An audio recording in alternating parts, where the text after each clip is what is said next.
വരിക. ഞാൻ mic release ചെയ്യുന്നു. ഇൻഷാ അല്ലാഹ് സംശയമുള്ളവരൊക്കെ ചോദിക്കാം. അസ്സലാമു അലൈക്കും വറഹ്മത്തുള്ളാഹി വബറകാതുഹു.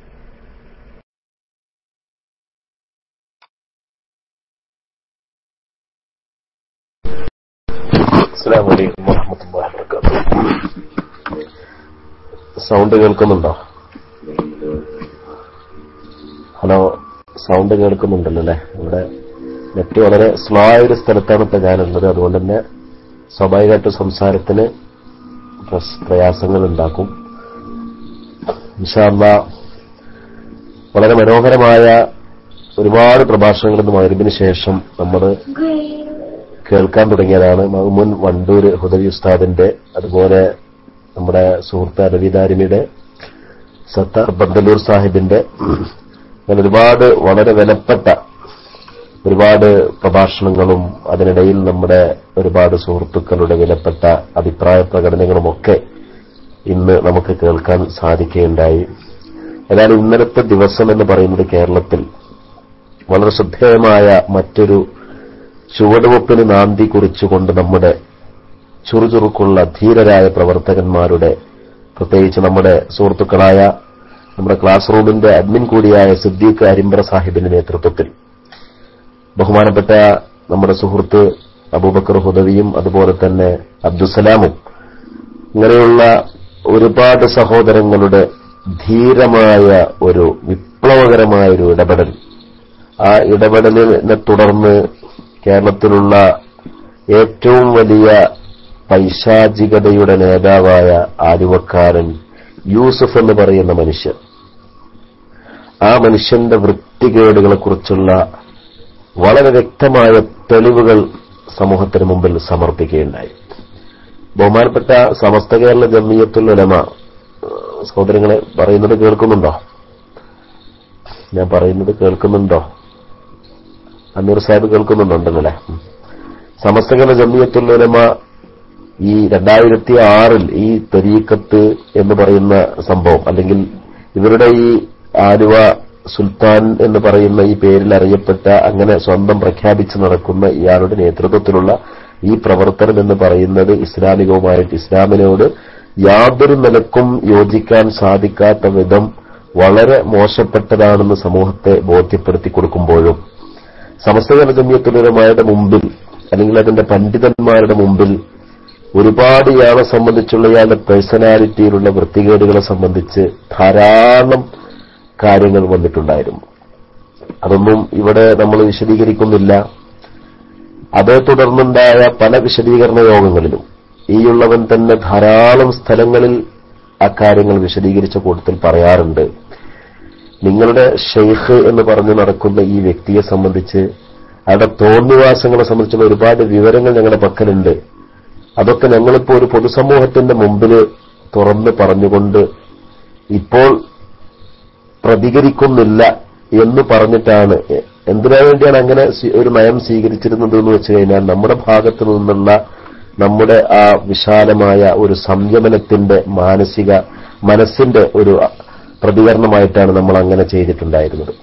പക്ഷെ അങ്ങനെയൊക്കെ വളരെ പ്രതിപക്ഷ ബഹുമാനത്തോടുകൂടി അവരും മനുഷ്യരല്ലേ എന്നുള്ള നിലക്ക് മാനുഷികമായ തെറ്റുകുറ്റങ്ങളിൽ ഒരുപക്ഷെ അവർക്ക് സംഭവിച്ചത് അത് നമ്മുടെ ഒരു പൊതുസമൂഹത്തിന്റെ മുമ്പിൽ പബ്ലിക്കായിട്ട് അങ്ങാടിയിൽ വെച്ചിട്ടൊന്നും വിളിച്ചു പറയണ്ട എന്ന് വിചാരിച്ചിങ്ങനെ വിട്ടു നിൽക്കുമ്പോൾ, പക്ഷേ ഇവർ വളരെ മോശമായ വൃത്തികേടായ ഭാഷയിൽ നമ്മുടെ നേതാക്കന്മാരെയും, എത്രത്തോളം എന്ന് വെച്ച് കഴിഞ്ഞാൽ സമസ്ത കേരള ജംഇയ്യത്തുൽ ഉലമയുടെ സ്ഥാപക നേതാക്കന്മാരായ തരീഖത്തിന്റെയും ശരീഅത്തിന്റെയും നിലനിൽപ്പിനും അതിന്റെ ഖിയാമത്ത് നാൾ വരേക്കുള്ള നിലനിൽപ്പിന് വേണ്ടി അഹോരാത്രം പരിശ്രമിച്ച് ജീവിച്ചു അള്ളാഹുവിന്റെ റഹ്മത്തിലേക്ക് നീങ്ങിപ്പോയ ആ മഹാ മനുഷ്യന്മാരെ സംബന്ധിച്ച് വളരെ വൃത്തികേടിന്റെ ഭാഷയിൽ സംസാരിക്കുമ്പോൾ അണമുട്ടിയാൽ അരണയും കടിക്കുന്നാണല്ലോ.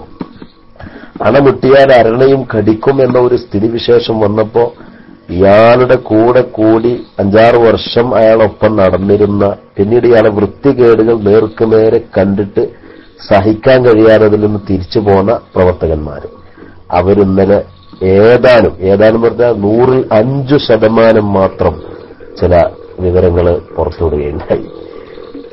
അത് കണ്ടപ്പോ എന്താ കേരളത്തിൽ ഇവരുടെ കേന്ദ്രങ്ങൾ മൊത്തം ഞെട്ടിത്തരിച്ചിരിക്കുകയാണ്. കുത്തുബുസ്സമാൻ എന്ന് പറയുന്ന ആ കുത്തിത്തിരിപ്പ് സമാന് അയാളൊക്കെ ഇപ്പൊ എവിടെ ഉള്ളതെന്ന് അറിയില്ല, ഏത് സമാനിന്റെ മൂലയിലാണ് ഇപ്പൊ ഉള്ളതെന്ന് അറിയില്ല, തരിച്ചു നിൽക്കുകയാണ്. പിന്നെ വേറൊരു വിഷയമുള്ളത് എന്താന്ന് വെച്ച് കഴിഞ്ഞാല് ലജ്ജല്ലാത്തോന് ഇനിയിപ്പോ അവന്റെ ആസനത്തിൽ ഒരു ആല് മുളച്ചു വന്നാലും പ്രശ്നമില്ലല്ലോ. ആ ഒരു കോലത്തിലാണ് ഇപ്പൊ അവരുടെ പ്രതികരണങ്ങൾ കാണുന്നത്. അവരുടെ പ്രതികരണങ്ങൾ ഇപ്പൊ അങ്ങനെ കാണുന്നത്. ഇന്നലെ നമ്മുടെ പ്രവർത്തകന്മാർ 100% മാത്രം പുറത്തു വിട്ട ചില ക്ലിപ്പുകൾ, ആ ക്ലിപ്പുകളെ സംബന്ധിച്ച് ഒരു അക്ഷരം പ്രതികരിക്കാൻ, ഒന്നുകിൽ അത് വ്യാജമാണ്, അത് ഞങ്ങളുടെ ഷെയ്ഖിനെ സംബന്ധിച്ച് വ്യാജമായി കെട്ടിയുണ്ടാക്കിയതാണ്, അല്ലെങ്കിൽ അത് ആധുനിക ടെക്നോളജി ഉപയോഗിച്ചുകൊണ്ട് ആരൊക്കെയോ അതിന്റെ പിന്നിൽ ഗൂഢാലോചന നടത്തിയതാണെന്ന് പോലും പറഞ്ഞിട്ട് ഒഴിഞ്ഞു മാറാനോ മുഖം രക്ഷിക്കാനോ അവർക്ക് സാധിക്കുന്നില്ല. അത്രമാത്രം സൂര്യപ്രകാശം പോലെ പൊതുജനങ്ങൾക്ക് ബോധ്യപ്പെട്ട ഒരാശയത്തെ അവർക്ക് ഒരു നിലക്കും ഖണ്ഡിക്കാൻ കഴിയുന്നില്ല.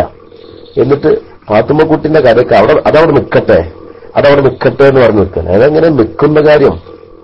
ഒരു സ്ത്രീ വളരെ വ്യക്തമായിട്ട് തന്നെ തന്റെ അനുഭവം ദുരനുഭവം വ്യക്തമായി വിളിച്ച് പറയുന്ന രംഗം കേട്ടപ്പോൾ അതവിടെ നിൽക്കട്ടെ എന്ന് പറയല, അതിനൊരു തീരുമാനം ഉണ്ടാക്കണ്ടേ?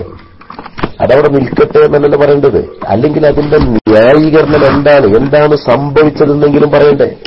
അതുപോലും പറയാൻ കഴിയാതെ എന്നിട്ട് തെറി പറയുകയാണ്.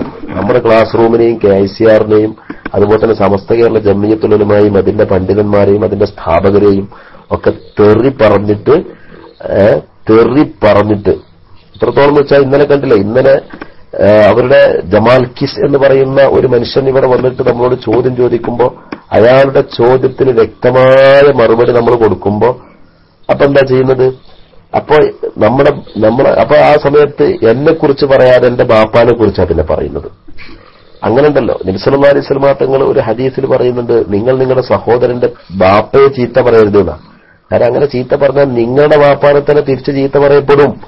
അതുകൊണ്ട് മറ്റൊരാളുടെ ബാപ്പയെ ചീത്ത പറയരുതെന്ന് പറയണ്ടല്ലോ. മുനാഫിക്കിന്റെ ലക്ഷണമാണിത്. അതാണ് ഉത്തരം കിട്ടിയാൽ കൊന്നനം കാട്ടുമെന്ന് പറയുന്ന ആ ഒരു അവസ്ഥയിലേക്കാണ് ഇന്ന് അവർ എത്തിപ്പെട്ടിട്ടുള്ളത്.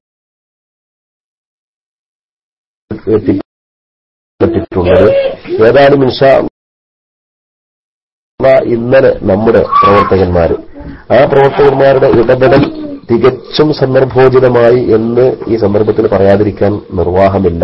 പിന്നെ ഇപ്പൊ അവർ പ്രധാനമായിട്ട് ഇപ്പൊ ഒരു ചോദ്യം ചോദിക്കുന്നുണ്ട്.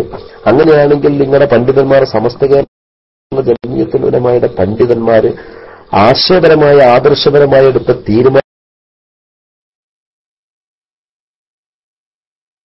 കുറിച്ചൊന്നും എന്തേ മോങ്ങത്തുനിന്നൊന്നും പറയാതിരുന്നത്?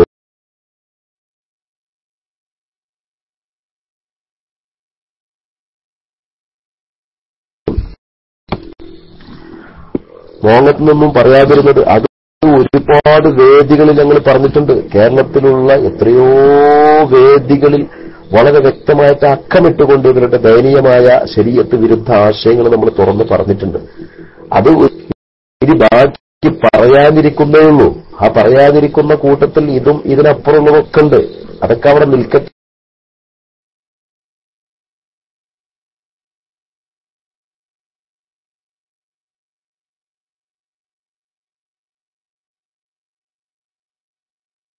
ഇന്നലെ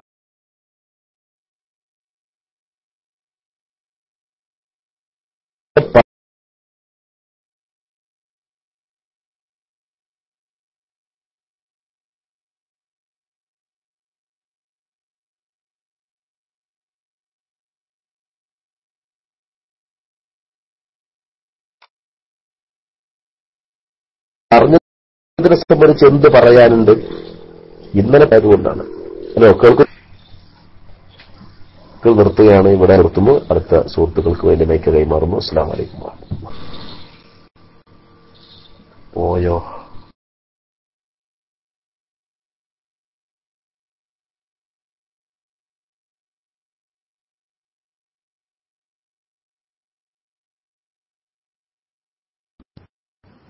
അസ്സലാമു അലൈക്കും വറഹ്മത്തുള്ളാഹി. പ്രിയപ്പെട്ട സഹോദരന്മാരെ, ബഹുമാനപ്പെട്ട MT ദാരിമിയാണ് ഇതുവരെയൊക്കെ സംസാരിച്ചിരുന്നത്. MT ദാരിമി ഇപ്പോൾ റൂമിലുണ്ട്. അതുകൊണ്ട് ആലുവ തെരീഖത്തുകാർക്കോ അതല്ലെങ്കിൽ വേറെ വല്ല കള്ള തെരീഖത്തുകാർക്കോ അതിൽ ഈ മുജാഹിദ് ജമാഅത്ത് പോലെയുള്ള മറ്റു മുബ്തദീങ്ങൾക്കോ ആർക്ക് സംശയങ്ങൾ ചോദിക്കാനുണ്ടെങ്കിൽ ചോദിക്കാനുള്ള അവസരമാണ്. അപ്പൊ അതുകൊണ്ട് ആരെങ്കിലും ചോദിച്ച് സംശയം തീർക്കാൻ ഉദ്ദേശിക്കുന്ന ആളുകളുടെയും റൈസ് ചെയ്തോളി. നീ പിന്നെ വേറെ ആരും ഇങ്ങനെ പി എൻ ചെയ്തത് കാര്യമില്ല എന്ന്. അപ്പൊ ആരെങ്കിലും ചോദിക്കാൻ ധൈര്യമുള്ളവരുണ്ടെങ്കിൽ റൈസ് ചെയ്യാൻ ചോദിക്കാം, മൈക്ക് എടുക്കാൻ ചോദിക്കാം. നിങ്ങളുടെ സംശയമൊക്കെ തീർന്നതിന് ശേഷം മാത്രം പോയാൽ മതി. അത്രയും ചോദിക്കാനുള്ള അവസരം ഉണ്ടാകും എന്ന് അറിയിക്കാൻ ഞാൻ മൈക്ക് റൈസ് ചെയ്യുന്നു. അസ്സലാമു അലൈക്കും.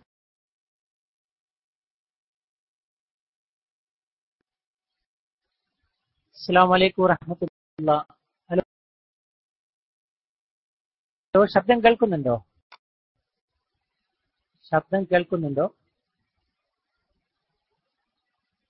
ഹലോ, ബഹുമാനപ്പെട്ട MT ഉസ്താദ് ക്ലാസ്സിലുള്ളത് കൊണ്ടാണ് ചോദിക്കുന്നത്. ഇൻഷാ അല്ലാഹ്. അപ്പോൾ ഇവിടെ നടക്കുന്ന വിഷയം നമ്മുടെ തെരീക്കത്തിന്റെ വിഷയമാണ്.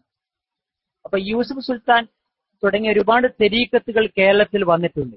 ഒരുപാട് തെരീക്കത്തുകളെ കുറിച്ച് സമസ്ത പഠിച്ചിട്ട് അതിനെക്കുറിച്ച് പേച്ചതാണെങ്കിൽ പേച്ചതാണെന്നും നല്ലതാണെങ്കിൽ നല്ലതാണെന്നും പറഞ്ഞിട്ടുണ്ട്. അപ്പൊ ഈ നല്ലതാണെന്ന് പറഞ്ഞ തെരീക്കത്തുകൾ ഏതൊക്കെയാണ് എന്ന് ഒന്ന് ഉസ്താദ് പറഞ്ഞു തരണം. പിന്നെ മറ്റൊരു കാര്യം, അതേപോലെ തന്നെ ഇവിടെ ഇപ്പൊ ഒരു വിശ്വാസികളെ സംബന്ധിച്ച് അവർ തെരീക്കത്ത് സ്വീകരിക്കണം എന്നതിന്റെ വിധി എന്താണ്? വാജിബാണോ, ജായിസാണോ, സുന്നത്താണോ, എന്താണ് എന്ന് കൂടി ഉസ്താദ് ഒന്ന് പറഞ്ഞു തരണം. അസ്സലാമു അലൈക്കും.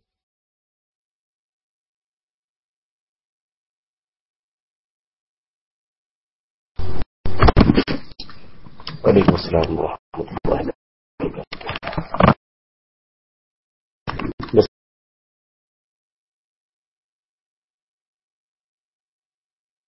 സൗണ്ട് കേൾക്കുന്നു.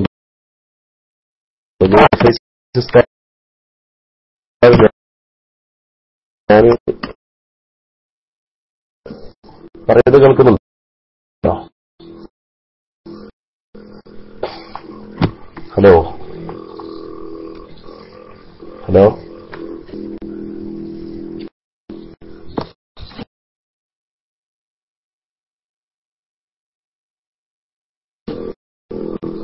ഹലോ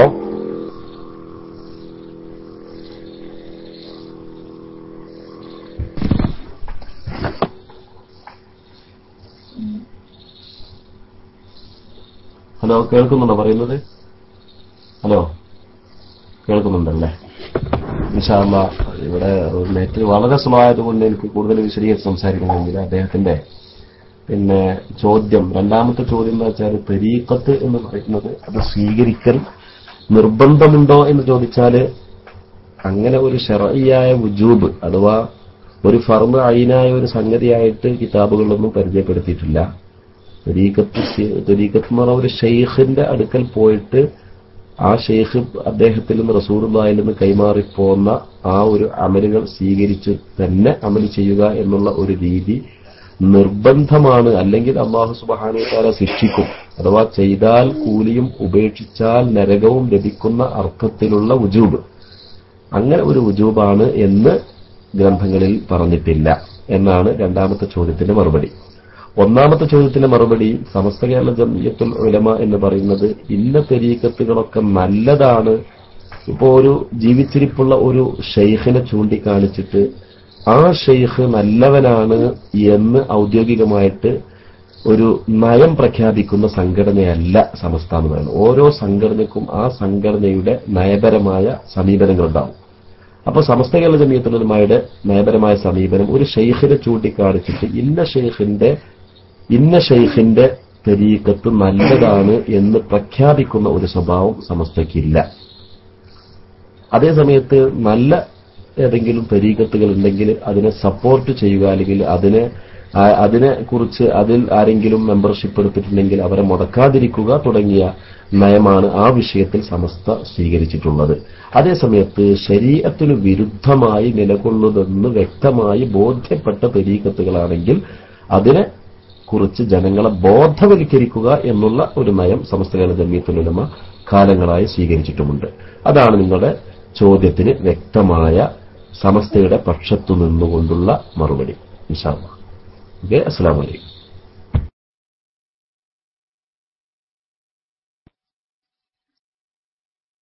അസ്സലാമു അലൈക്കും വറഹ്മത്തുള്ളാഹി വബറകാതുഹു. പിന്നെ ഉസ്താദെ, ഇവിടെ പറഞ്ഞ വിഷയത്തിൽ ഇപ്പോ കേരളത്തിൽ ഇപ്പൊ ഒരുപാട് തരീഖത്തുകൾ ഇങ്ങനെ വന്നുകൊണ്ടേയിരിക്കുകയാണ്. അപ്പൊ പൊതുവായി ഇപ്പൊ ഈ നിലയിലുള്ള തരീഖത്തുകളൊക്കെ ഇസ്ലാമിക ശരീഅത്തിനുമായി ബന്ധപ്പെട്ട തരീഖത്തുകൾ നമുക്ക് അംഗീകരിക്കാമെന്ന ഒരു പ്രത്യേകമായൊരു നിർദ്ദേശമോ ഒന്നോ സമസ്ത അങ്ങനെ ഇതുവരെ പറഞ്ഞിട്ടില്ലേ? ഇപ്പൊ ഉദാഹരണത്തിന് പറയുകയാണെങ്കിൽ ഇപ്പൊ കക്കാട് തരീഖത്തിനെ കുറിച്ച് സമസ്തയുടെ ഫത്വ എന്താണ്? അതേപോലെ തന്നെ നമ്മുടെ കാസിം ഉസ്താദിന്റെ തരീഖത്തിനെ കുറിച്ചൊക്കെ സമസ്തയുടെ നിലപാട് എന്താണ്? വർഷങ്ങൾ കുറെ കഴിഞ്ഞതിന് ശേഷം അതിനെക്കുറിച്ചൊരു അഭിപ്രായം പറയുമ്പോൾ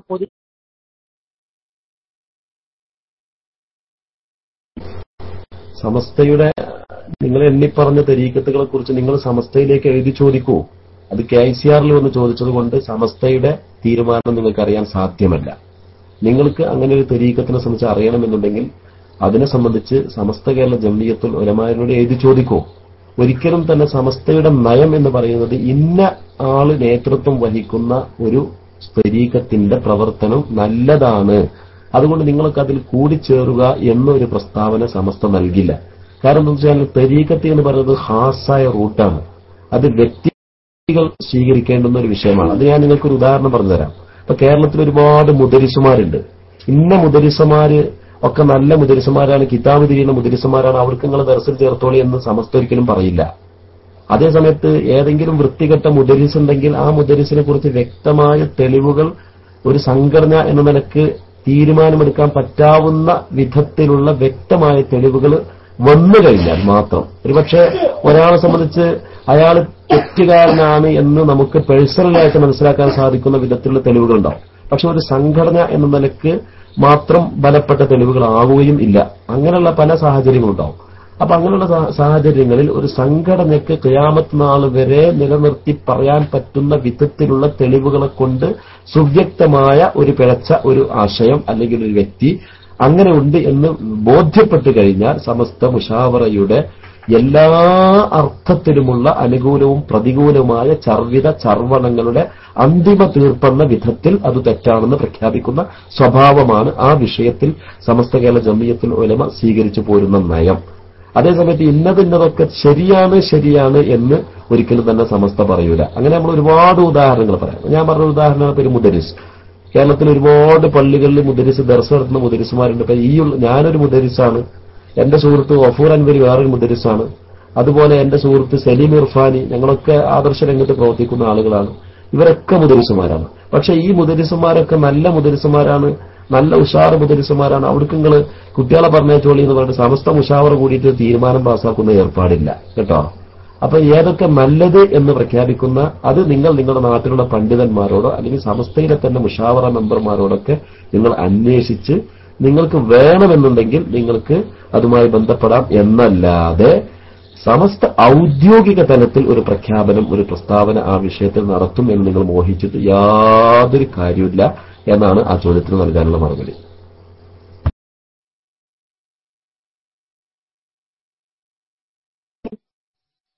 അസ്സലാമു അലൈക്കും വറഹ്മത്തുള്ളാഹി വബറകാതുഹു. ഇവിടെ ഞാൻ ചോദിച്ച വിഷയം ഉസ്താദേ, ഇപ്പൊ നമ്മളിപ്പോ ഒരു തരീഖത്തിന്റെ ഒരു വിഷയം വരുമ്പോൾ അവരുടെ പോരായ്മയെ ചൂണ്ടിക്കാണിക്കുന്നതിനേക്കാൾ നല്ലത് ഇപ്പോൾ സമസ്ത ഒരു ഇന്നേ വിഷയത്തിൽ ഇന്നേ രൂപത്തിൽ ശരീഅത്തിനോട് യോജിക്കുന്ന ആ രൂപത്തിലുള്ള തരീഖത്തുകൾ നിങ്ങൾക്ക് സ്വീകരിക്കാം, അതിനുള്ളൊരു മാനദണ്ഡം സമസ്ത ഇതുവരെ പറഞ്ഞിട്ടുണ്ടോ പ്രഖ്യാപിച്ചിട്ടുണ്ടോ എന്നാണ്. ഇപ്പൊ പല ആളുകളും പല സാഹചര്യത്തിൽ നിങ്ങൾക്ക് തെറ്റുപറ്റി വ്യാജമെന്ന് ഉറപ്പുള്ള തരീഖത്തിൽ പ്രവേശിച്ചവൻ പിഴച്ചുപോകും, അവന്റെ അവസാനം മോശമാകും, അവന്റെ ആവാസം നരകത്തിലേക്കാകും എന്നുള്ളത് മുന്നിൽ വരുമ്പോ നമുക്ക് നന്നാവാൻ ഒരുപാട് വഴികളുണ്ട്. ഒരാളിപ്പോ തരീഖത്തിൽ കൂടിയിട്ട് മാത്രം നന്നാവണം എന്നൊരു നിർദ്ദേശം ഇല്ല, അല്ലാതെയും ഒരുപാട് നിലക്ക് നന്നാവാം. അപ്പൊ നന്നാവാൻ ഒരുപാട് മാർഗങ്ങളുണ്ട്. പക്ഷെ പിഴക്കാനുള്ള മാർഗങ്ങളെ തൊട്ട് ജനങ്ങളെ ഭയപ്പെടുത്തുക എന്നുള്ളത് എപ്പോഴും മുൻപന്തിയിൽ നിൽക്കണം, എപ്പോഴും അത് മുൻപന്തിയിൽ നിൽക്കണം. പിഴക്കാനുള്ള മാർഗങ്ങൾ പല ഉണ്ടാകുമ്പോൾ ആ മാർഗങ്ങൾ പിഴവിന്റെ മാർഗമാണെന്ന് കൃത്യമായി ബോധ്യം വന്നു കഴിഞ്ഞാൽ കേട്ടോ, അല്ലാതെ ഏതെങ്കിലും സംശയത്തിന്റെയോ ഊഹാപോഹത്തിന്റെയോ സാധ്യതയുടെയോ അടിസ്ഥാനത്തിൽ ഒരു വിഭാഗത്തെ സംബന്ധിച്ച് പിഴച്ചവർ എന്ന മുദ്ര കുത്തുന്ന ഏർപ്പാട് സമസ്തയ്ക്കില്ല. അത് സമസ്തയുടെ ഒരു ന്യൂനതയായിട്ട് പോരായ്മയായിട്ട് നിങ്ങൾക്ക് തോന്നുന്നുണ്ടെങ്കിൽ നിങ്ങൾ അങ്ങനെ മനസ്സിൽ കരുതിക്കോളൂ. അത് സമസ്തയെ സംബന്ധിച്ചിടത്തോളം ഒരു പ്രശ്നമല്ല. അതേസമയത്ത് ജനങ്ങൾ പിഴക്കുന്ന ഒരു അവസ്ഥയിൽ നിന്ന് ജനങ്ങളെ സംരക്ഷിക്കുക എന്നുള്ളത് ശരീഅത്തിന്റെ ഒരു ബാധ്യതയാണ്. മൻ റആ മിൻകും മുൻകറൻ ഫൽയുഗയ്യിറുഹു ബിയദിഹി ഫഇൻ ലം യസ്തതി ഫബിലിസാനിഹി ഫഇൻ ലം യസ്തതി ഫബിഖൽബിഹി. അതേസമയത്ത് നന്നാകാനുള്ള മാർഗങ്ങളെല്ലാം ഇവിടെ സമസ്ത ചൂണ്ടിക്കാണിച്ചു കൊടുക്കണം എന്ന് സമസ്തക്ക് അങ്ങനെ ഒരു ഉത്തരവാദിത്തമില്ല. നന്നാകാൻ എന്തൊക്കെ മാർഗങ്ങളുണ്ട്? അതിന് ഒരുപാട് മാർഗങ്ങളുണ്ട്. ഇപ്പൊ നമ്മുടെ നാട്ടിൽ ഒരുപാട് വാഴ്ന്നു പറയുന്ന ആൾക്കാരുണ്ട്, നല്ല ഹൗഫുള്ള വാഴ്ന്നു പറയുന്ന ആൾക്കാരുണ്ട്. പഴയ കാലത്ത് ധാരാളം ഉണ്ടായിരുന്നു. ബഹുമാനപ്പെട്ട കോയ മുസ്ലിയാരെ പോലുള്ള ആളുകൾ ഇഷ്ടം പോലെ ഉണ്ടായിരുന്നു. അത് വിചാരിച്ചിട്ട് സമസ്ത മുഷാവറ പാസ്സാക്കുവോ? കോയ മുസ്ലിയാരെ വാഴ്ന്നു കേൾക്കാൻ വേണ്ടി നിങ്ങൾ പൊയ്ക്കോളിന്ന്. ഇവിടെ ജനങ്ങൾക്ക് നന്നാവാൻ ആവശ്യമായ ഇഷ്ടംപോലെ ഉത്ബോധന പ്രഭാഷകർ നമ്മുടെ നാട്ടിൽ വന്നു പോയിട്ടുണ്ട്. ഞാനതിന്റെ ഒരു ഉദാഹരണമാണ് കോയ മുസ്ലിയാർ. ബഹുമാനപ്പെട്ട നൂറുൽ ഇസ്ലാം എന്ന് പറഞ്ഞ ഐഡിയയിലുള്ള നമ്മുടെ സഹോദരൻ, അദ്ദേഹം ഷാർജയിലാണെന്നാണ് എന്റെ ഓർമ്മ. അദ്ദേഹം പലപ്പോഴും അങ്ങനെയുള്ള പ്രഭാഷണങ്ങൾ നമ്മൾ KICR-ൽ ഇടാറുണ്ട്. അങ്ങനെയുള്ള ഒരുപാട് നല്ല നല്ല മനുഷ്യന്മാരുടെ വാഴലുകളുണ്ട്. പക്ഷെ ആ വാഴലിനെ കേട്ടോളിന്ന് സമസ്ത എങ്ങനെ പ്രമേയം പാസ്സാക്കും?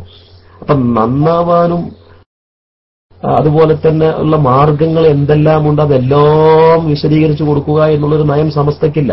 പക്ഷെ കേടുവരാനുള്ള മാർഗമാണെന്ന് വ്യക്തമായി ഉറപ്പായി കഴിഞ്ഞാൽ അത് ചൂണ്ടിക്കാണിക്കുക എന്നുള്ളത് സമസ്തയുടെ ബാധ്യതയുമാണ്.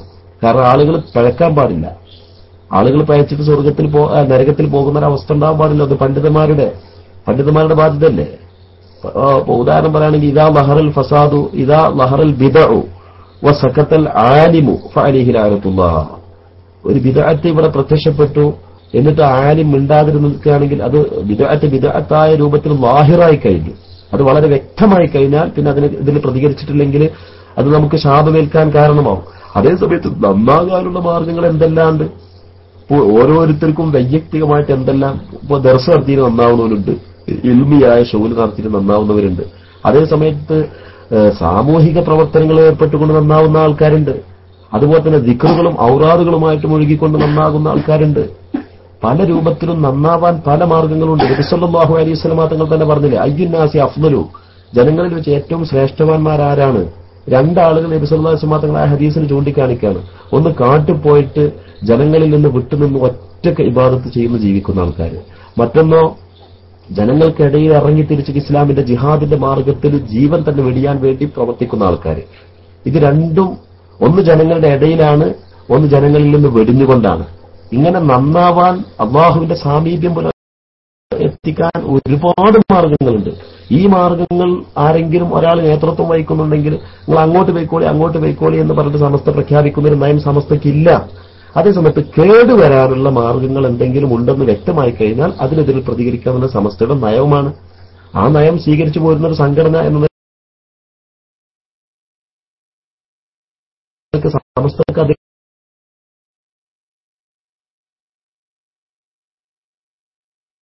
നിൽക്കാൻ കഴിയുള്ളൂ.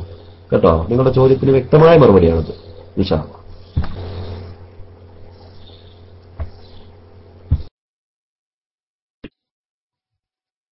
അസ്സലാമു അലൈക്കും വറഹ്മത്തുള്ളാഹി വബറകാതുഹു. ഇവിടെ ഇപ്പോൾ ഉസ്താദ് പറഞ്ഞ വിഷയങ്ങൾ ഒരുപാട് പഠനാർഹമായ വിഷയം തന്നെയാണ്. ഉസ്താദ് പറഞ്ഞതൊക്കെ അംഗീകരിക്കുകയും ചെയ്യുന്നു. പക്ഷെ എനിക്കുള്ള ഒരു സംശയം എന്ന് പറഞ്ഞു കഴിഞ്ഞാൽ, ഇവിടെ ഒരുപാട് തെരീക്കത്തുകൾ പ്രത്യക്ഷമായിട്ട് അതിന്റെ പോരായ്മകൾ സമസ്ത പിന്നീട് അതിനെക്കുറിച്ച് ചൂണ്ടിക്കാണിച്ചു. അപ്പോൾ ജനങ്ങളൊക്കെ അതിൽ മാറുന്നു. അപ്പൊ അങ്ങനെയാണെങ്കിൽ ഈ കാലഘട്ടത്തിൽ തെരീക്കത്തിന് രണ്ട് അവസരങ്ങളുണ്ട്. അപ്പൊ നബി സല്ലല്ലാഹു അലൈഹി വസല്ലമ തങ്ങളുടെ സലാത്ത് കൊണ്ട് മാത്രം തെരീക്കത്ത് സ്വീകരിക്കണമെന്നൊരു മാനദണ്ഡം ഇസ്ലാമിലുണ്ടോ ഇല്ലേ? അങ്ങനെ ഒരു സാഹചര്യമാണോ ഇപ്പോഴുള്ളത് എന്ന് ഉസ്താദ് ഒന്ന് പറയാം.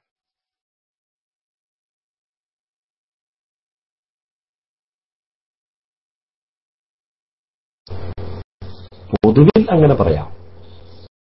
മൊത്തത്തിൽ അങ്ങനെ പറയാവുന്ന ഒരു സാഹചര്യം അതെന്താ വെച്ചാൽ, വ്യാജങ്ങൾ വർദ്ധിച്ച ഒരു സാഹചര്യത്തിൽ വ്യാജവും നല്ലതും വേർതിരിക്കാൻ വളരെയധികം പ്രയാസപ്പെട്ട് നിൽക്കുന്ന ഒരു സാഹചര്യത്തിൽ പൊതുവിൽ അങ്ങനെ നമുക്ക് പറയുന്നതിന് വിരോധമില്ല.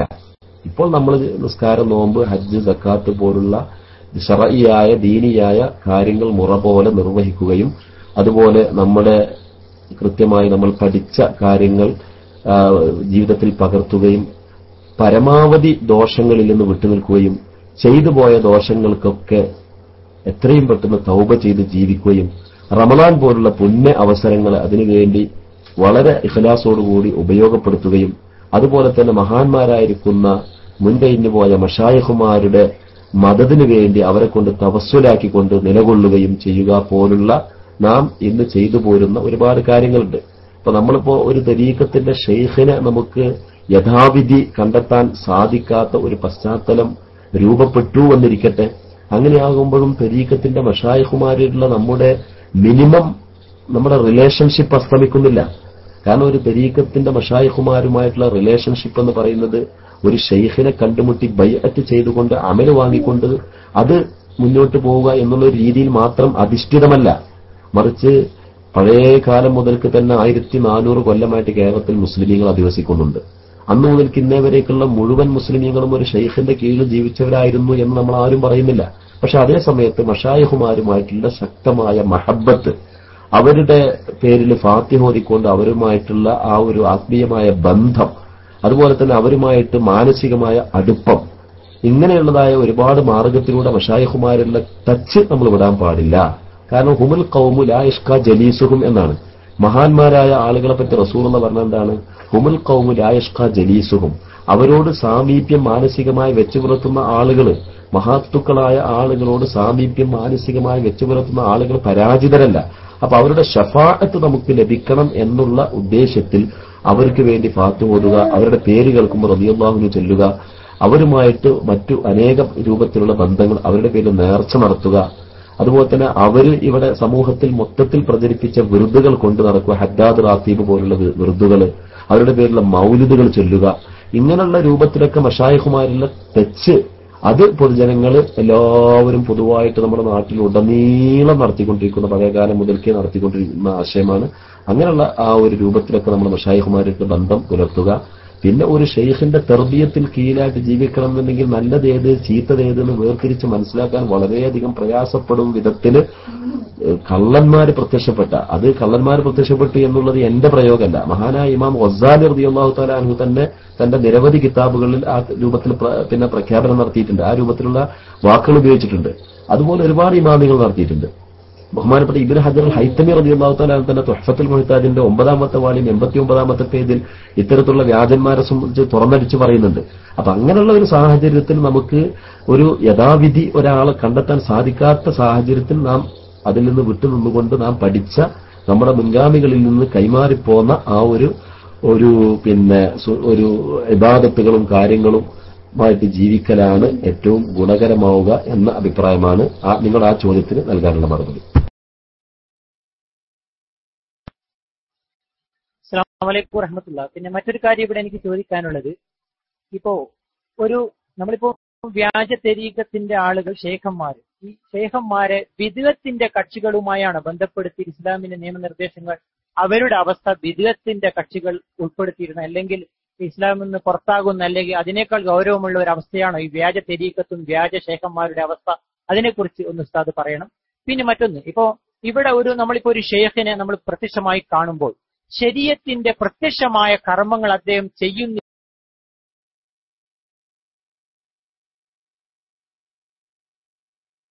ചോദ്യം ചോദിച്ചാൽ മതി കേട്ടാ. പിന്നെ ഇപ്പൊ തന്നെ നിങ്ങൾ ചോദിച്ച ചോദ്യം എന്താണെന്ന് മറന്നുപോയി. നിങ്ങൾ ഒന്നാമത് ചോദിച്ച ചോദ്യം എന്താണ്? ഒന്നാമതായിട്ട് നിങ്ങൾ ചോദിച്ച ചോദ്യം ഉണ്ടല്ലോ, ആ ചോദ്യം ഒന്നും കൂടി നിങ്ങൾ റിപ്പീറ്റ് ചെയ്യണം. എന്താണെന്ന് ഞാൻ മറന്നുപോയി.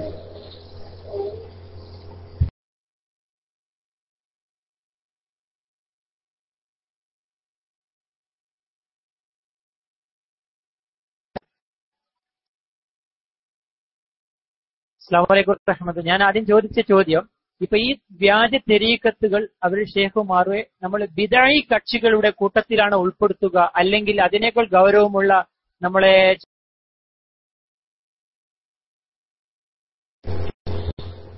വ്യാജ തെരീഖത്തുകൾ നമ്മൾ അത് ഒറ്റടിക്ക് നിങ്ങൾ ആ ചോദ്യത്തിന് മറുപടി ചെയ്യാൻ കഴിയില്ല. വ്യാജ തെരീഖത്തുകളിൽ ബിദ്അത്തിന്റെ ആശയങ്ങൾ ഉണ്ടെങ്കിൽ ബിദ്അഈ കക്ഷികളെ കൂട്ടത്തിൽ ഉൾപ്പെടുത്തും. അല്ലെങ്കിൽ അവർ പിഴച്ച തരീഖത്തിൽ പിഴക്കുക എന്ന് പറഞ്ഞാൽ ഒരുപക്ഷെ ശരീഅത്തിൽ അവർ പിഴച്ചോളുന്നില്ല. അപ്പൊ ഏതുപോലെ വെച്ചാൽ ഞാൻ നിങ്ങൾക്കൊരു ഉദാഹരണം പറഞ്ഞുതരാം. ഒരു മുദരിസ് ആ കിതാബ് തിരിയാത്ത ആളാണ്, അയാൾ അൽഫിയ ഓതി കൊടുക്കാൻ പറ്റൂല, അല്ലെങ്കിൽ അയാൾ പിന്നെ ഫത്തുൽ മീൻ ഓതി കൊടുക്കാൻ പറ്റില്ല, മിഷ്കാത്ത് ഓതി കൊടുക്കാൻ പറ്റില്ല. അയാളടുത്ത് നിന്ന് ഓതിയിട്ടുണ്ടെങ്കിൽ എൽമല്ല കിട്ടുക, മറിച്ച് ജഹലാണ് പകരുക. അതുകൊണ്ട് അയാൾ ആ വിഷയത്തിൽ കഴിച്ച ആളാണ് എന്ന് നമ്മൾ തീരുമാനമെടുക്കും. അതിന്റെ അർത്ഥം അയാൾ ബിദ്അത്തുകാരനാണെന്ന് വന്നോളണമെന്നില്ല. അതേസമയത്ത് ബിദ്അത്ത് എന്ന് പറഞ്ഞാൽ അഹ്ലുസ് സുന്നത്തി വൽ ജമാഅയുടെ അഖീദ ഇവിടെ വളരെ സുവ്യക്തമാണ്. ആ അഖീദയോട് വിരുദ്ധമായി നിലകൊള്ളുന്ന ആശയം അയാളിൽ ഉണ്ടെങ്കിൽ അത് തരീഖത്ത് മുഖാന്തരം ഉണ്ടായ ആശയമാണെങ്കിൽ അയാൾ മുബ്തദി കൂടിയാണ്. അപ്പോൾ ബിദ്അത്തും പിഴവും ഒരുപക്ഷെ ഒന്നിച്ചും വരാം, ഒന്നിക്കാതെയും വരാം എന്നാണ് നിങ്ങൾ ആ ചോദ്യത്തിനുള്ള മറുപടി.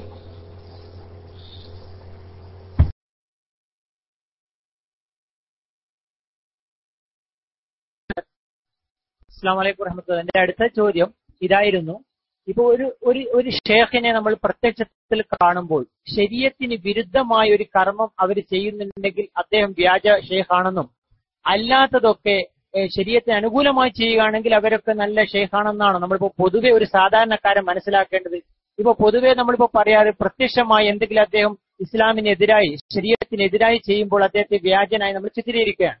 അപ്പൊ അങ്ങനെയാണെങ്കിൽ ആ രൂപത്തിലാണ് നമ്മളവരെ കണക്കാക്കേണ്ടത്, അല്ല അദ്ദേഹത്തിന്റെ എല്ലാ വിഷയങ്ങളും പഠിച്ചിട്ട് ആ രൂപത്തിലാണ് അദ്ദേഹത്തിന് നമ്മളൊരു വ്യാജനാണോ അല്ലേ എന്ന് മനസ്സിലാക്കേണ്ടത് എന്നാണ് എന്റെ അടുത്ത ചോദ്യം.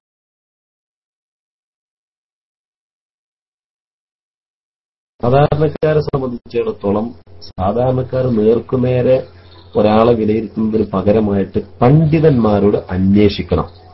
ഇങ്ങനെ ഒരു ഇപ്പൊ പഴയ കാലം മുതൽക്ക് തന്നെ നമ്മുടെ കേരളത്തില് നല്ല ഷൈഖുമാരുണ്ട്. ഇപ്പൊ ഉദാഹരണം പറയുകയാണെങ്കിൽ ബാങ്കൽ അഹമ്മദ് കുട്ടി മുസ്ലിയാർ ഖാദിരിയ തരീഖത്തിന്റെ ഷെയ്ഖായിരുന്നു.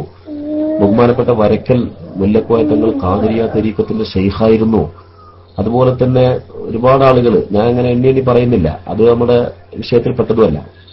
പക്ഷെ നമ്മുടെ നാട്ടിൽ ഒരു പിഴച്ച ഒരാള് വന്നു കഴിഞ്ഞിട്ടുണ്ടെങ്കിൽ പണ്ഡിതന്മാരോട് അന്വേഷിക്കലാണ്. പഴയ കാലത്ത് ശംസുൽ ഉലമ, കണ്ണിയത്ത് ഉസ്താദ്, കോട്ടമൽ ഉസ്താദ് പോലുള്ള ആളുകളൊക്കെ ആ വിഷയത്തിൽ വളരെയധികം തിളങ്ങിയ ആളുകളാണ്.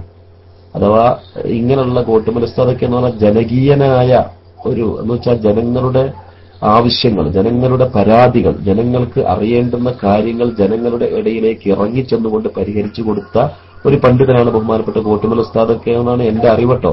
ബഹുമാനപ്പെട്ട നൂർ ഫൈസ് ഉസ്താദിനൊക്കെയാണ് അത് കൂടുതൽ അറിയുക, കാരണം അദ്ദേഹത്തിന്റെ ഉസ്താദായിരിക്കും. നമുക്ക് അദ്ദേഹത്തെ കുറിച്ച് അറിയില്ല. ഷെയ്ഖുന ശംസുൽ ഉലമാനെ കുറിച്ചും കണ്ണിയത്ത് ഉസ്താദിനെ കുറിച്ചും നമുക്ക് കൂടുതൽ പേഴ്സണലായിട്ട് നമ്മൾ അനുഭവിച്ചിട്ടില്ല. അതൊക്കെ ചരിത്രത്തിൽ വായിച്ചിട്ടും പറയുന്നവർ കേട്ടിട്ടും മനസ്സിലാക്കിയ കാര്യങ്ങളാണ്. പക്ഷെ അവരൊക്കെ എന്ന് വെച്ചാൽ ഇങ്ങനെയുള്ള ആളുകളോട് പോയി പറയും സാധാരണക്കാർ, ഞങ്ങളുടെ നാട്ടിൽ ഇങ്ങനെ ഒരാൾ വന്നിട്ടുണ്ട്, എന്താണ് സ്ഥിതി. അപ്പൊ പണ്ഡിതന്മാര് അവരെ പറ്റി വ്യക്തമായിട്ട് അന്വേഷിച്ചിട്ട് അവര് ചിലപ്പോ ഒരുപക്ഷെ ഏതെങ്കിലും അവരിൽ നിന്ന് ബാഹ്യമായിട്ട് എന്തെങ്കിലും വല്ല പ്രശ്നങ്ങളും ഉണ്ടെങ്കിൽ അതിന്റെ നിജസ്ഥിതി, അത് എന്ത് അടിസ്ഥാനത്തിലാണ് അവരിൽ നിന്ന് സംഭവിക്കുന്നത് എന്ന് അന്വേഷിക്കുവാൻ പണ്ഡിതന്മാർ, കാരണം അത് പണ്ഡിതന്മാർക്ക് അതിന്റെ 100% അതിനെ വിലയിരുത്താൻ കഴിയുള്ളൂ. അപ്പൊ അങ്ങനെയുള്ള ഒരു സാഹചര്യത്തിൽ പണ്ഡിതന്മാർ അതിനെ സംബന്ധിച്ച് വിലയിരുത്തുകയും പ്രഖ്യാപിക്കുകയും ചെയ്യുന്ന ഒരു പാരമ്പര്യമാണ് നമ്മുടെ നാട്ടിലുള്ളത്. അതുകൊണ്ട് സാധാരണക്കാർ ആ വിഷയത്തിലൊക്കെ പണ്ഡിതന്മാരെ സമീപിച്ചിട്ട് അവരുടെ നിർദ്ദേശം അനുസരിക്കുക എന്നുള്ളത്, ഇത് നമ്മൾ വെറുതെ പറയില്ല, നമ്മുടെ KCRന്റെ ഒരു അഭിപ്രായമായി പറയല്ല. അത് പഴയ കാലം നമ്മൾ ഖുർആൻ തന്നെ നമുക്ക് കൽപ്പിച്ചു തന്നതും നമ്മുടെ മൗലികമായ ഒരു തത്വമാണ്. ഫസ്സലു അഹ്ല ദിക്രി ഇൻ കുൻതും ലാ തഅലമൂൻ. അറിവില്ലാത്ത സാധാരണക്കാർ അറിവുള്ളവരോട് അന്വേഷിച്ചുകൊണ്ട് മാത്രം നീങ്ങുക എന്നുള്ളത് നമ്മുടെ ഒരു മൗലികമായ ഒരു തത്വമാണ്. ആ അടിസ്ഥാനത്തിലാണ് ഞാൻ ആ മറുപടി നിങ്ങൾക്ക് ഈ സന്ദർഭത്തിൽ നൽകുന്നത്. ഇൻഷാ അല്ലാഹ്. അസ്സലാമു അലൈക്കും.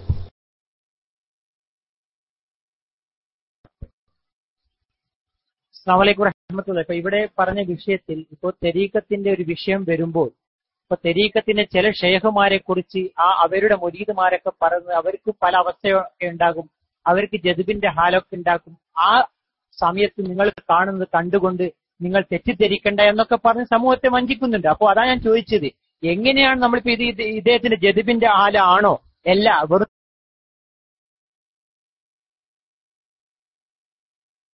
അതാണ് പറഞ്ഞത്. അങ്ങനത്തെ വിഷയങ്ങളൊക്കെ മനസ്സിലാക്കാൻ കഴിയുന്ന പണ്ഡിതന്മാരോട് അന്വേഷിച്ചിട്ട് അതിന് മറുപടി കണ്ടെത്തുക.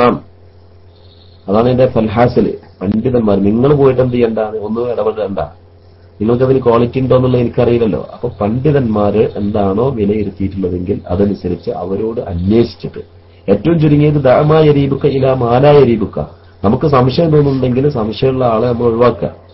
മനസ്സിലായില്ലേ? എന്നിട്ട് നമ്മൾ ഒഴിവാക്കുക എന്ന് പറഞ്ഞാൽ നമ്മൾ തള്ളാനും പോണ്ട, കൊള്ളാനും പോണ്ട.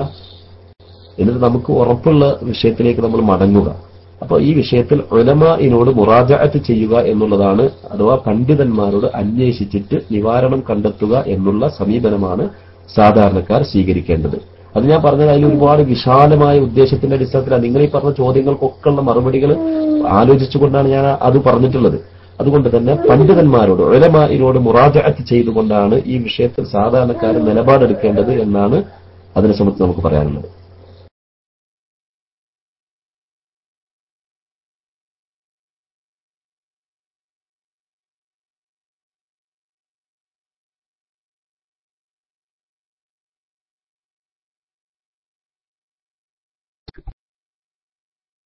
അസ്സലാമു അലൈക്കും വറഹ്മത്തുള്ളാഹി. എന്റെ അവസാനത്തെ ചോദ്യമാണ്. ഉസ്താദ് ഒരുപാട് വിഷയങ്ങൾ പറഞ്ഞു തന്നു, വളരെ പഠനാർഹമായിരുന്നു. എനിക്ക് ഒരുപാട് കാര്യങ്ങൾ പഠിക്കാൻ സാധിച്ചു. ഇനി അവസാനത്തെ ചോദ്യം, ഇപ്പോ ഒരു അഹ്ലു സുന്നത്ത് വൽ ജമാഅത്തിൽ ഉള്ള ഒരാൾ പിന്നീട് അദ്ദേഹം ഒരു വ്യാജ തെരീക്കത്തിലേക്ക് പോയി. അപ്പോൾ അതിന്റെ മുമ്പ് അദ്ദേഹം എഴുതിയ മാസികകൾ, അതേപോലെ പുസ്തകങ്ങൾ, ഇതൊക്കെ ഇസ്ലാമിക അടിസ്ഥാനത്തിൽ എഴുതിയ പുസ്തകങ്ങൾ നമുക്ക് വായിക്കാൻ പറ്റുമോ? അത് അംഗീകരിക്കാൻ പറ്റുമോ? അല്ലെങ്കിൽ അദ്ദേഹത്തെ തള്ളിയതുപോലെ അദ്ദേഹത്തിന്റെ എല്ലാ പ്രസിദ്ധീകരണങ്ങളും എല്ലാം നമ്മൾ ഒഴിവാക്കാൻ പറ്റുമോ എന്നാണ് എന്റെ ചോദ്യം. ഉദാഹരണത്തിന് പറയുകയാണെങ്കിൽ ഇപ്പോ നമ്മുടെ കൊടുവള്ളി അബ്ദുൽ ഖാദർ സാഹിബ് അദ്ദേഹത്തെ സമസ്ത ഒരു പേറ്റ തെരീക്കത്താണെന്ന രൂപത്തിൽ ഇപ്പോ പ്രഖ്യാപിച്ചിരിക്കുന്നു. അപ്പൊ അദ്ദേഹത്തിന്റെ ഇപ്പോഴത്തെ മാസികകളും ഇപ്പോഴത്തെ പുസ്തകങ്ങളും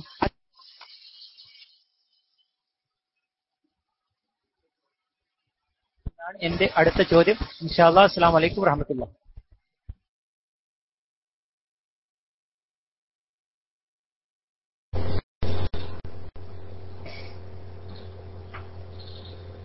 ഒരാള് അഹ്ലുസുന്നത്ത് വൽ ജമാഅയുടെ സജീവ പ്രവർത്തകനായിരുന്നു. പിന്നീട് അയാൾ പഴച്ചു പോയിട്ടുണ്ടെങ്കിൽ അയാൾ മുൻകാല പ്രസിദ്ധീകരണങ്ങൾ നമ്മൾ വായിക്കുക എന്ന് പറഞ്ഞാൽ എന്താ അതിന്റെ ഉദ്ദേശം? ഒരു ചരിത്ര പണ്ഡിതനാണെങ്കിൽ ചരിത്രം പഠിക്കുക എന്നുള്ള ഉദ്ദേശത്തിൽ അദ്ദേഹത്തിന്റെ ആ ചരിത്രപരമായ വിഷയങ്ങൾക്ക് അത് ഉപയോഗപ്പെടുത്തുന്നതിന് വിരോധമൊന്നുമില്ല.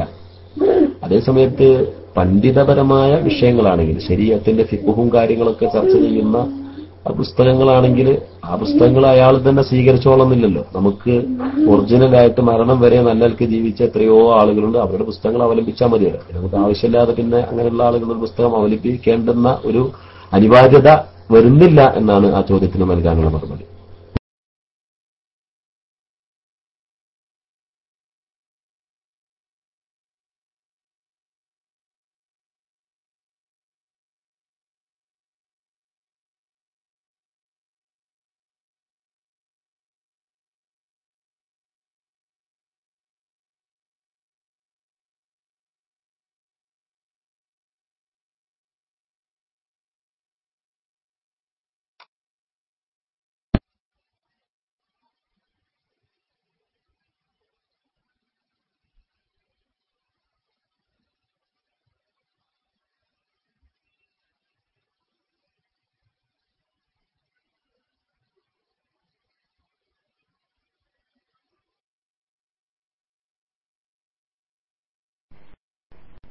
അസ്സലാമു അലൈക്കും വറഹ്മത്തുള്ളാഹി തആല വബറകാതുഹു.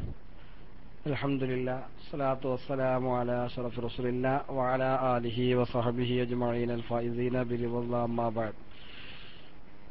സുദീർഘമായി സംസാരിക്കുന്നില്ല. ബഹുമാനപ്പെട്ട MT അബൂബക്കർ ദാരിമി ത്വരീഖത്തുമായി വന്ന വിഷയത്തിൽ വളരെ വിശദമായി തന്നെ ബഹുമാനപ്പെട്ടവർ സംസാരിച്ചു. അൽഹംദുലില്ലാഹ്. അല്ലാഹു തആല അദ്ദേഹത്തിന് ഖൈറും ബർക്കത്തും നൽകുമാറാവട്ടെ.